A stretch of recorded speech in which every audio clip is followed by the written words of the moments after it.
Olá, aluno. Olá, aluna. Seja bem-vindo a mais uma aula de física. Hoje nós iremos falar sobre leis de Kepler, né? Então, nesse primeiro contato da lei de Kepler, nós vamos fazer um contexto histórico sobre a lei de Kepler, né? Como, né, chegar até o ponto em que como Kepler chegou a essas conclusões. Então, tem muita coisa para frente, né, antes dele, e que nessa aula fazer ali um aparato geral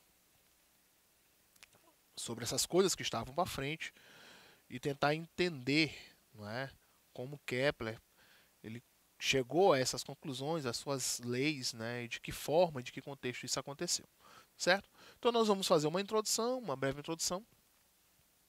Vamos falar sobre a teoria geocêntrica e a teoria heliocêntrica, né, que eram as discussões da época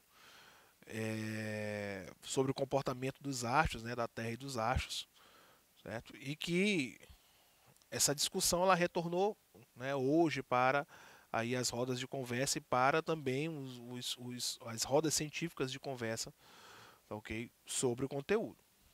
Então vamos lá. Então, as teorias de organização do universo foram as mais variadas possíveis, certo? Mas as duas que se destacaram foram as teorias geocêntrica e heliocêntrica. Okay? Então tiveram várias teorias, né? Então quando se estuda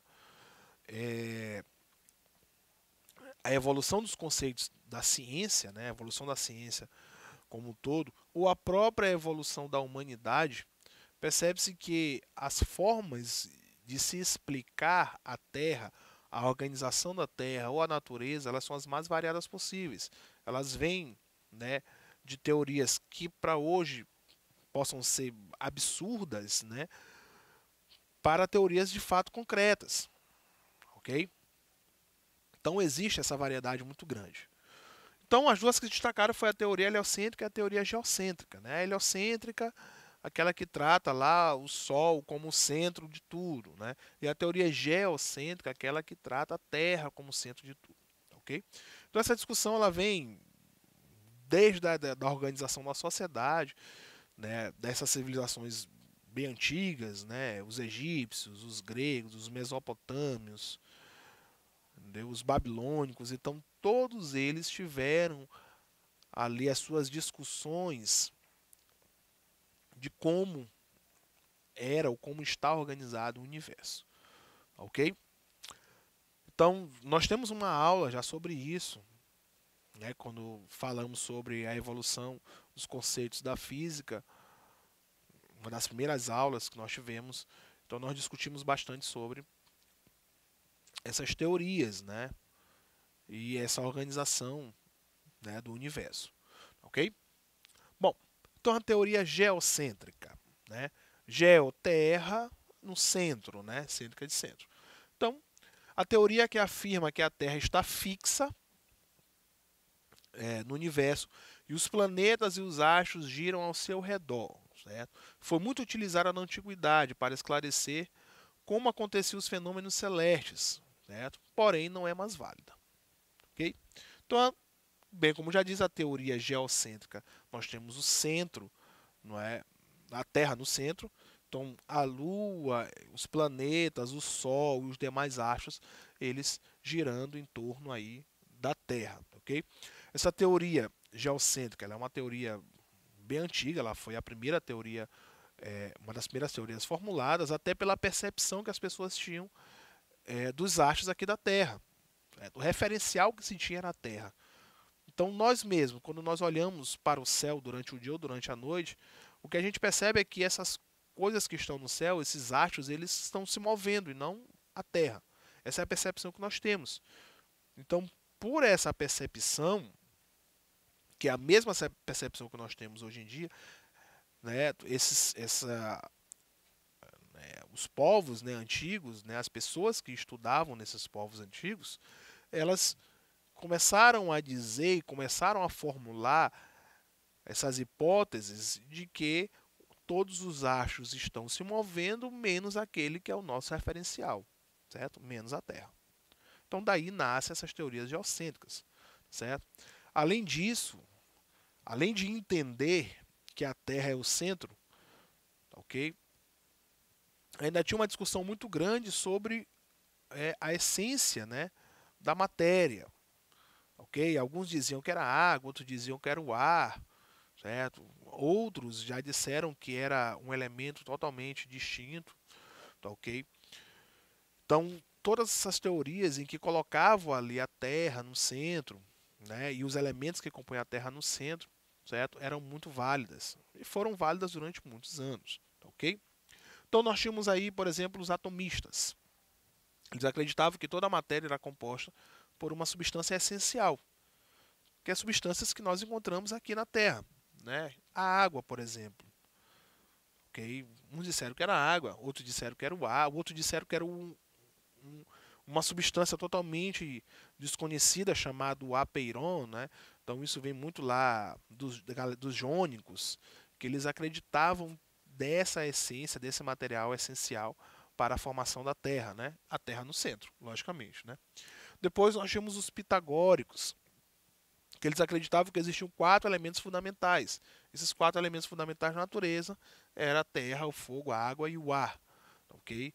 Então, esses pitagóricos eles acreditavam, logicamente, no universo mecânico, tá ok? Então, tudo muito mecânico. Então, o movimento dessa mecânica, certo, entre a Terra e os astros, dessas circunferências, né, que acreditava que tudo estava em circunferência. Então essa organização que dava a ideia de universo, né? Que no caso eles nem chamavam de universo, né? Chamavam de cosmos, né? Que é o universo organizado, essa organização do universo, ok? Então isso que os pitagóricos acreditavam, certo? Bom, quanto à teoria geocêntrica, não é? No caso a decadência, né, vamos assim dizer, de algumas hipóteses da teoria geocêntrica, seria o seguinte. Ó. Então, na mecânica geocêntrica, né, proposto pelos pitagóricos, havia um problema. Certo? Os pitagóricos eles acreditavam nessa mecânica. Né? Então, por exemplo, nós tínhamos a Terra, então nós tínhamos uma circunferência em torno da Terra que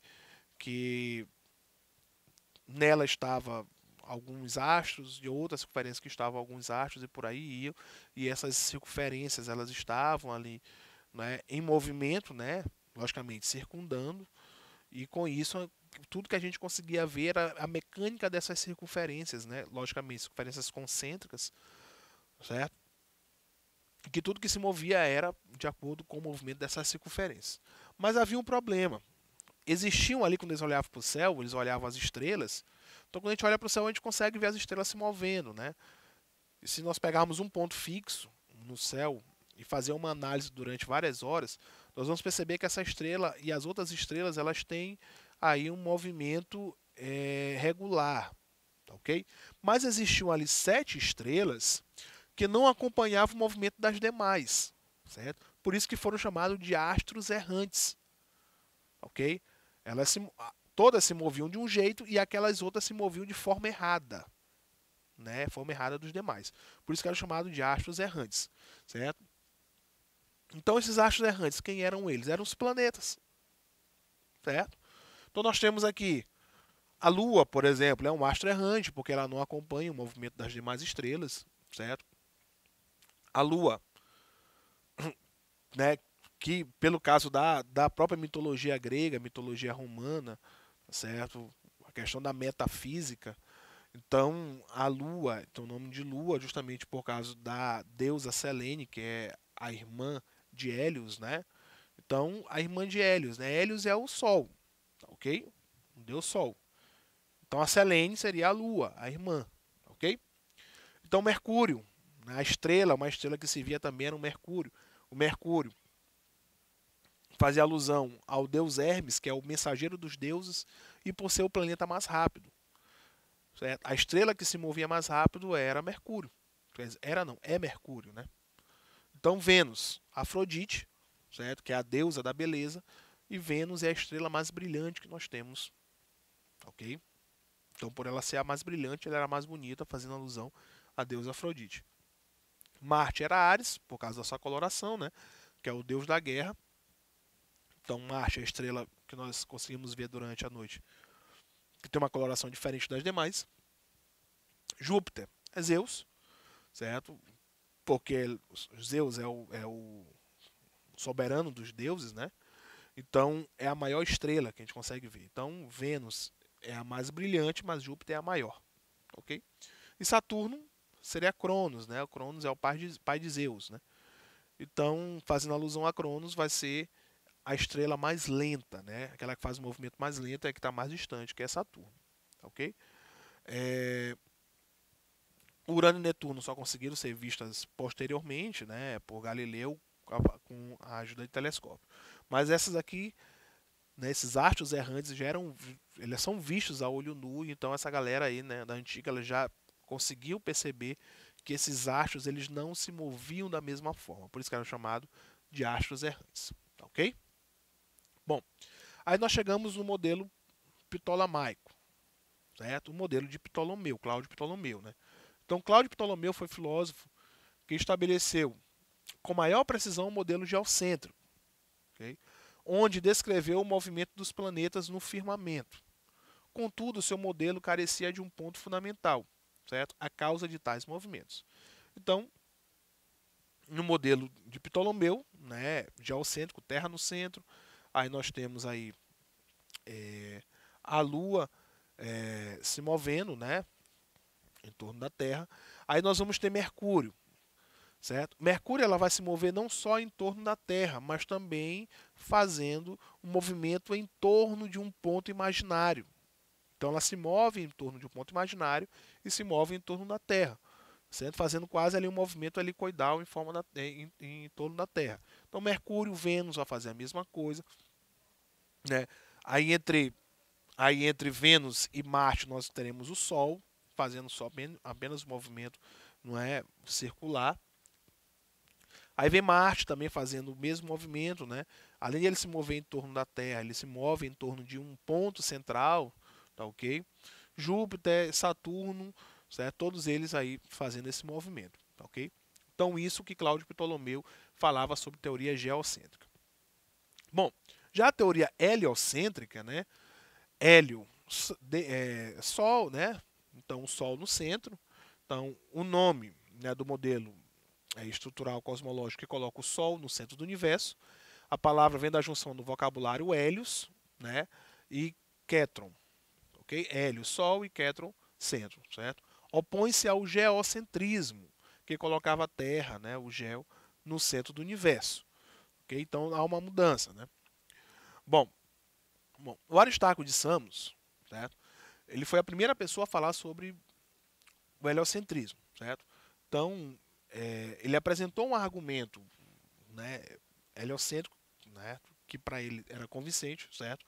Ele calculou o tamanho da Terra e ele mediu também a distância da Lua e do Sol, ok? A partir disso, ele concluiu que o Sol era 6 ou 7 vezes mais largo que a Terra e, portanto, centenas de vezes mais volumoso, certo? Então, além de ele acreditar que o Sol era o centro, certo? E que os astros, ali os planetas e outros astros giravam em torno do Sol, ele conseguiu também, não é, concluir que o Sol ele era muito mais volumoso, muito maior do que a Terra, certo? E que os outros astros também. Okay? Então isso é uma teoria bem antiga, o Aristarco de Samos, tá certo? Viveu muito tempo antes de Cristo, ok? E a partir dali ele já conseguia fazer essas conclusões.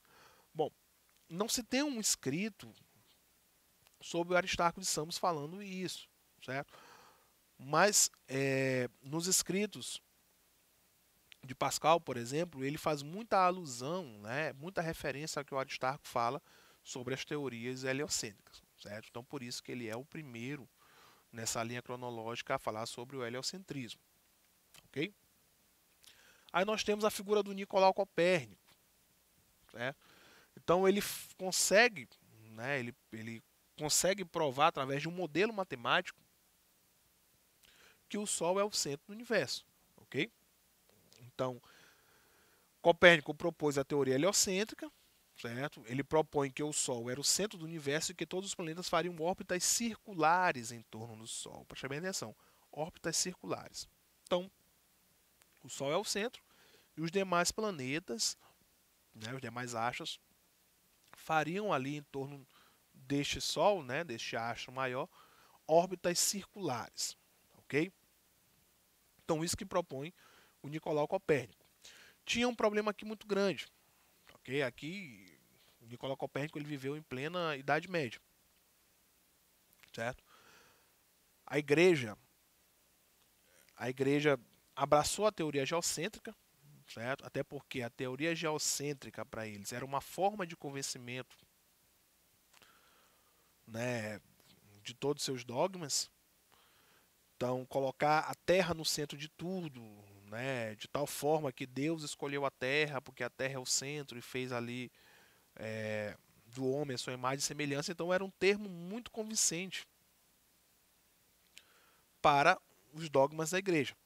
Então, a teoria heliocêntrica vem totalmente ao contrário disso. Então, já não coloca mais o homem e a Terra no centro, mas sim um homem sendo aí coadjuvante desse processo, né? A Terra sendo coadjuvante desse processo. Então, por isso, Nicolau Copérnico sofreu